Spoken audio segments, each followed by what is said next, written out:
সাকিব আল হাসানের খেলা দেখার অপেক্ষা আরও বাড়ছে। লিজেন্ডস 90 লিগে আজ মাঠে নেমেছিল সাকিবের দল দুবাই জায়ান্টস। তবে একাদশে ছিলেন না বিশ্বের সাবেক নাম্বার 1 এই অলরাউন্ডার। ভারতের ছত্তিশগড় রাজ্যের রায়পুরে গতকাল থেকে শুরু হয়েছে লিজেন্ডস 90 লিগ। সাবেক ক্রিকেটারদের নিয়ে আয়োজিত হচ্ছে এই টুর্নামেন্ট। আন্তর্জাতিক টি-20 থেকে অবসর নেয় এই লিগে খেলতে পারছেন সাকিব আল হাসান। সাকিব ছাড়াও সেখানে খেলতে দেখা যাবে আরেক বাংলাদেশি তামিম ইকবালকে। বিগ বয়েস ইউনিকারির হয়ে মাঠে নামবেন এই ওপেনার। বিপিএল এর ফাইনালের পর ভারতের এই ঘরোয়া টুর্নামেন্টে খেলার জন্য উড়াল দেবেন তিনি। সাকিব ছাড়াও দুবাই জায়ান্টসের হয়ে মাঠ মাতাবেন Thisara Perera, Kennar Lewis, Kevin O'Brien, Brendan Taylor, Liam Plunkett, Dwayne Smith, Hamilton Masakadza, Seekkuge প্রসন্নদের মতো তারকারা।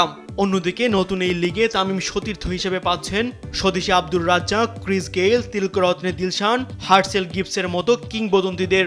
লিজেন্ডস 90 লিগে খেলবেন আরেক বাংলাদেশি মোহাম্মদ আশরাফুল। গুজরাট স্যাম্প আর্মির জার্সিতে দেখা যাবে সাবেক এই তারকা ক্রিকেটারকে।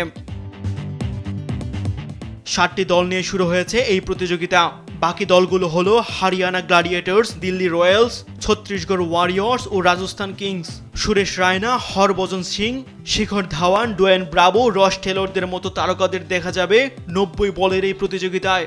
18 ফেব্রুয়ারি শেষ হবে এই টুর্নামেন্ট। তাসবিহ শরণ, স্পোর্টস ডেস্ক, দেশ টিভি।